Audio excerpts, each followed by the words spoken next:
Here's a distinction most people never make. There's a difference between someone who doesn't get angry and someone who has learned not to show it. From the outside, they look identical. They're the calm one, the steady one, the one who never raises their voice, who absorbs conflict without adding to it, who lets things go. People describe them as so measured, so mature, never rattled by anything. That reputation took years to build, and it came at a cost that no one around them can see. Jung made this distinction in his clinical work, and he made it with a quiet alarm that tends to get lost when people reduce his ideas to the shadow and nothing more. He was not impressed by emotional restraint. He was worried about it, because Jung understood anger not as a character flaw to be managed into silence, but as a function. Specifically what he called the feeling function, the psychic system responsible for assigning value to experience. It's what fires when a limit has been crossed, what registers injustice, violation, loss, what keeps you oriented to what you actually care about. Anger, in this framework, isn't an emotion to be eliminated. It's a signal. The way pain is a signal. The way thirst is a signal. Its job is to carry information, accurate, honest information about where your values and your reality have come into conflict. You can silence the signal, but silencing the signal doesn't make the information disappear. What happens is that the body continues receiving it, even after the conscious mind has decided it isn't happening. There's research that now documents exactly what Jung was observing a century ago. Studies published through the American Journal of Cardiology found that people who habitually suppress anger show measurably increased carotid arterial stiffness and elevated cardiovascular risk over time. The suppression activates a low-level physiological stress response that the person has consciously decided not to acknowledge. But the body doesn't care about that decision. It continues running the response. Neuroimaging adds another layer.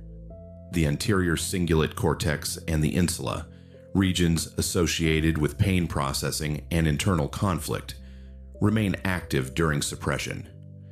There's a neural expenditure happening, silently, continuously, in a person who appears to be doing nothing at all. The person who never gets angry isn't calm in their body. They're calm in the story they're telling about themselves. In Psychological Types, his collected works, Volume 6, Jung described what happens when the feeling function doesn't find a healthy channel.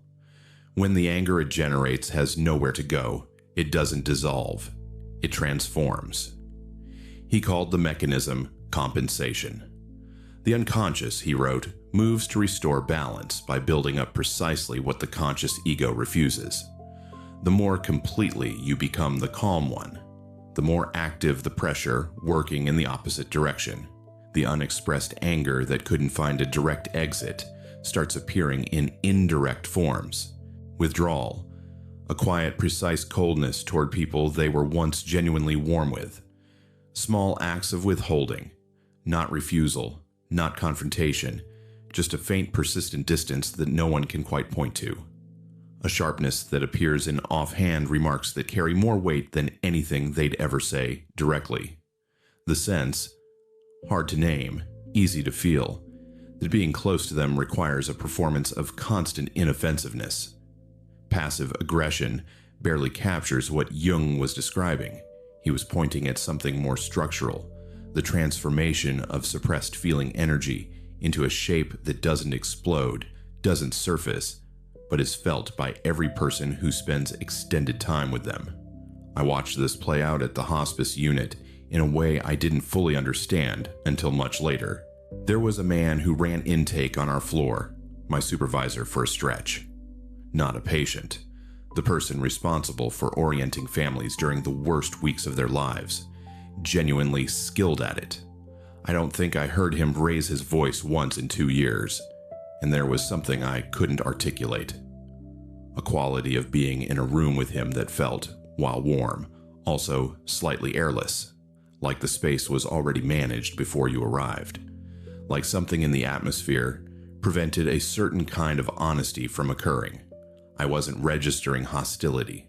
What I was registering was the pressure of unexpressed anger, accumulated, unacknowledged, occupying the room in the diffuse way it does when it has no specific target. It becomes ambient. Everyone nearby absorbs it without knowing exactly why they feel slightly careful. His wife left after 15 years. She had never once felt she could fully disagree with him. Not because he argued back, because he never argued at all. And somehow, that felt more frightening. Here is what Jung observed about this, the part that tends to be most resisted. The person who never gets angry is not free of anger. In most cases, they are more thoroughly controlled by it than someone who gets angry, expresses it, and moves on. The person who expresses and releases is done with it. The person who suppresses carries it indefinitely. And because it never becomes a specific event with a beginning and an end, it seeps into everything. Into the texture of their humor, into the quality of their attention when someone disappoints them. He wrote in his 2 essays on analytical psychology about what happens when affect, raw emotional energy, has no channel. It doesn't dissolve. It is forced into the unconscious, where it attaches to other content, charges it, and waits. Under compression, it increases in pressure rather than decreasing. The calmer the surface, the more active the accumulation. The dangerous truth isn't that these people will eventually explode. They almost never do. The people who never get angry have often decided, somewhere early and somewhere quiet, that their anger doesn't get to count, that expressing it will cost them something they can't afford to lose: safety, love, the standing of being the reasonable one. The training can come from a family that punished anger, from years of learning that the person who gets angry is the person who loses the room. What they built in its place was control, and the control became identity. Jung's concern wasn't that these people would harm others. It was that they would harm themselves, gradually, quietly, in ways that would never register as damage because they had learned to call it composure, the shoulder that stays chronically tense. The sense that real intimacy, the kind that includes friction, never quite arrives. The eventual quiet withdrawal, not the explosion they had spent years preventing. Just the slow disappearance that looks like peace from the outside. Jung never said become the person who expresses everything. What he pointed toward was acknowledgement, not performance, not catharsis. The willingness first, to know that the anger is there, to let it be information rather than evidence of failure, to give it enough room to tell you what it knows. Because the feeling function, when it's healthy, doesn't generate rage. It generates clarity. It tells you what matters, where the line is, what you will and will not accept. It's data.